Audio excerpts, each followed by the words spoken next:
We're joined by author and Michigan alum Brad Meltzer. His book, I Am Jackie Robinson, is featured in this year's Big Ten Reading Week initiative.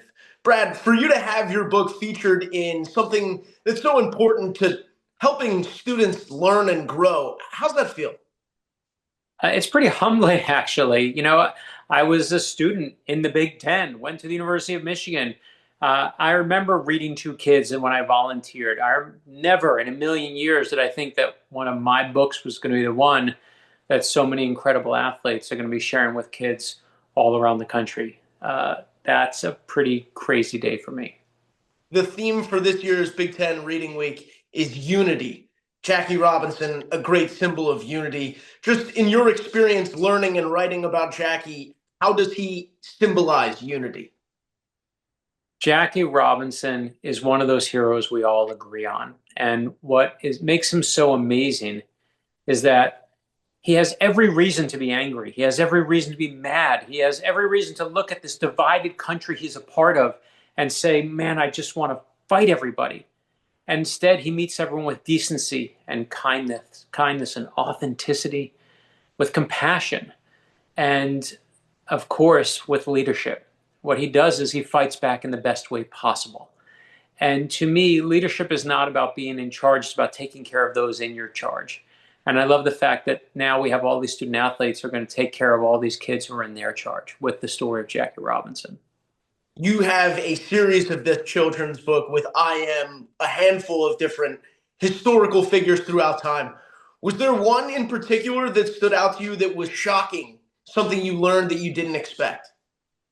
I'm shocked in every single one. You know why? Because whether we do I Am Abraham Lincoln, whether it's I Am Helen Keller, whether it's I Am Jackie Robinson, I Am Rosa Parks, we just did We Are the Beatles, whether it's I Am Simone Biles, whoever it is, they all have moments where they're scared, where they're terrified, where they don't know if they can go on. But they all do. And I love that fact. I love the fact that we think of heroes as these, people who are infallible or, like they can't fail at anything. And amazingly, every single one of them fails over and over. They just don't let it stop them. How important is reading to the development of young people, and how important is this Reading Week initiative? A former first lady once told me that reading, when my own kids were born, she said, when you read to your kids, they'll never remember the book you actually read to them. What they remember, though, is your arms around them sitting in your lap, and them having that time where you just showed them one of those powerful things in the world, a story. And they feel that love coming from you. They feel that. And that's what the students are going to feel. They may not remember my story, but they're going to remember you as a student athlete in that classroom, taking time from someone they cheer for, someone they adore, and you took your time and you gave it to these kids. And they're going to remember that forever. As hundreds and thousands of kids across the country read I Am Jackie Robinson in the upcoming weeks, what do you hope they take away from your book? What I hope they take away is how to lead.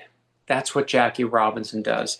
It's why on the back of the book, right? On the front it has his name, but on the back is the most important part and says, I'm Jackie Robinson. I will always lead the way. That's what real leaders do. That's what Jackie Robinson, he led the way for so many others, not just in baseball, but all of us all around the world, looking at that amazing thing he did and saying, that's what fairness looks like.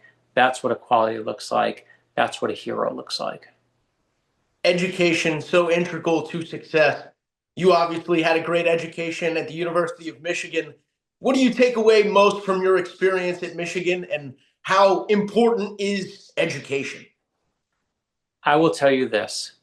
I am the first in my immediate family to be lucky enough to go to a 4-year college. I should not have the career I had today, but what I got was a good education. I should have never made it to Michigan. I should have never gotten that far. But I had teachers who believed in me. I had my parents who were putting my tuition on credit cards just to get me through it. I had loan officers who, when that wasn't enough, they got me to the end. I should not have any of the career that I have, but I know the only reason I have it is that education that I got in the Big Ten and at Michigan. You've had the opportunity to speak at some graduations there at your alma mater. What did that mean to you, and how fun is it to get back in a different setting now? Yeah, I got to give the commencement address in the big house, 70,000 people watching. I was focused on one. My son was graduating that day. And to be able to be in that place where I graduated and then talk to my son who's sitting there in the 14th row was one of the most humbling moments of my life.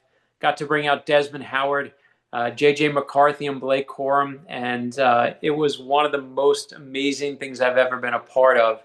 It truly was what Michigan always was to me, which was this place that just lifted me up and carried me to places I never thought I could go before. I was glad I got to do that one last time for my own boy.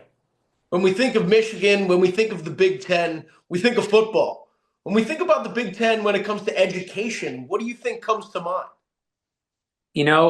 What I think of is that diversity of places now. I mean, I started when the Big Ten was the 10, and it was in this one part of the country. I love the fact it's now spread. It's all across the country. It is representative of these United States. And I know right now for some people, right, it feels like we're a country divided, whatever your politics are, people yelling and screaming at the other.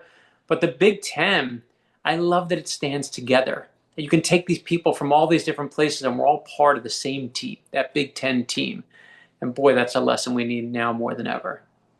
Outside of your IM series with children's book, you've written nonfiction stories about conspiracies, you've written novels, comics, you name it. Is there one particular theme or genre that you love writing about the most, or is it most fun to kind of diversify and go all over the place?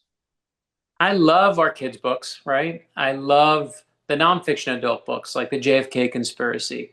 I love the Viper, my thrillers. Those are great. But here's the real thing: is when it comes to what I think is really going to be measured over time. It's hard to change the minds of adults.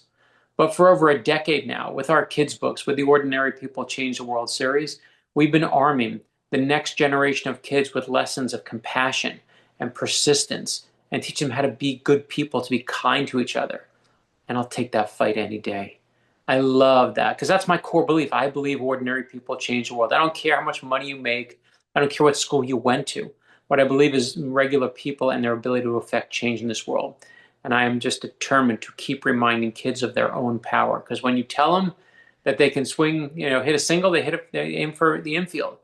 When you tell them that they can hit a home run, they start aiming for the fences. And teachers when I was younger told me, aim for the fences. So that's my goal with my books is trying to remind more kids, whatever the sports metaphor is, but hit it far. It seems that that passion is consistent across the other three authors that are also featured in this year's Big Ten Reading Week initiative: Megan Gustafson, MB Paradise, and TT Terry. Have you had a chance to read any of their books or know about their stories, and what do you admire about them? Yeah, you know what? I'm so humbled to be a part of this group. What an amazing group to be a part of. I feel like we should get together and have our own Big Ten team, and then maybe take on like four athletes from some other schools. But it's an all-star team. I'm just happy to be. I'm just happy to be anywhere near the bench. You're a Michigan guy. I'd be remiss if I didn't ask. How do you think the Wolverines are playing with Dusty May right now? Number two team in the country. We feeling good? We feeling Uh, Final Four potential? Listen, you can't ever, Michigan fans know you never say we're going to make this, we're going to make that. What I do say is all in on Dusty May since the moment he showed up on campus and I saw him talking to students on those first days.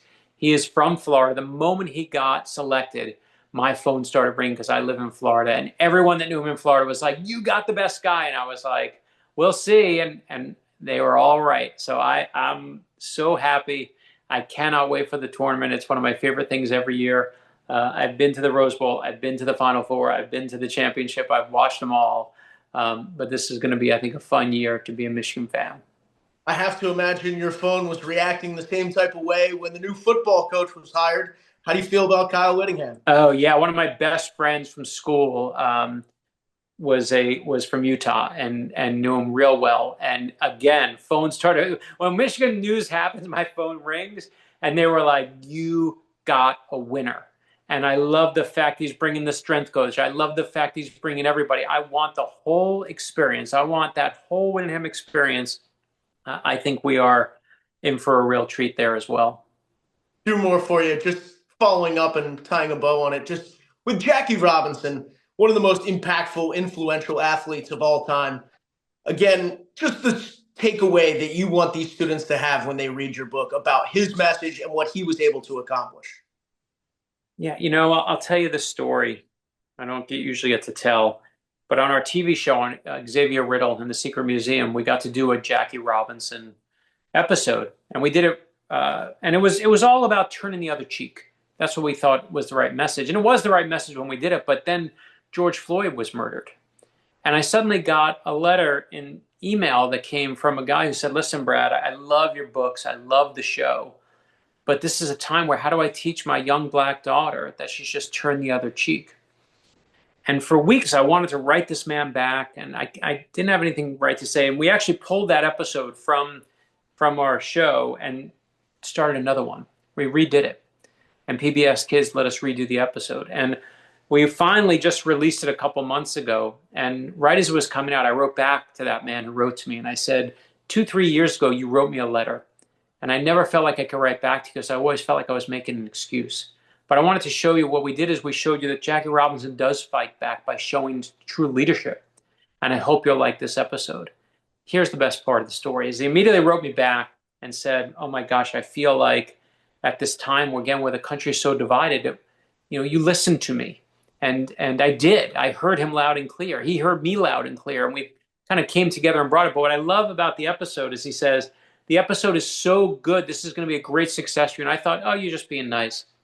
And then we got nominated for multiple Emmy Awards for it. So I'm going to the Emmys next month.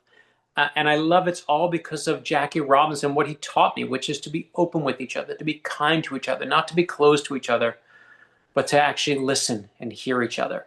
And when you do, it goes both ways. So it's one of the great lessons I take away from the great Jackie Robinson. The last one for you would just be for the student athletes that are heading out for Big Ten Reading Week, as well as the young students that are going to be hearing the stories. What do you hope this week can provide them in their education journey? So first of all, I think you're going to see how much of an impact you really have. Watch the way these kids look at you when you come into that classroom. Look at the awe in their eyes, right? Not everyone is always going to be cheering when we walk into rooms and into stadiums, but you are going to give these kids and unlock for them the most powerful thing in the universe, ideas. Ideas. There's nothing more powerful than an idea. And you're going to give them the idea of what leadership looks like. You're going to give them an idea of what kindness looks like. You're going to give them an idea what persistence looks like. And that's an idea you carry with you forever. I'll also tell you this. When you read, I Am Jackie Robinson, here's a couple of things that no one knows about it. One, you can tell these kids, I'm hidden in every book. Look for this handsome face. Two, we hide. Superman or Clark Kent is hidden in every book. The number 27 is hidden in every book. And we always hide the next hero in every book. So if you read I'm Amelia Earhart, you see that Abraham Lincoln's hidden in there. If you read I Am Abraham Lincoln, you see Rosa Parks in there. I can't tell you who's in I Am Jackie Robinson. Jane Goodall. Anyway, and I'll say, man, I'm so excited for you doing this. Thank you for sharing I Am Jackie Robinson. And this is a different kind of Go Blue, but so excited for you all. And for this time, we all get to be on this team together. Go Big Ten. Brad, great meeting you. Appreciate your time today. Can't wait. Thanks so much.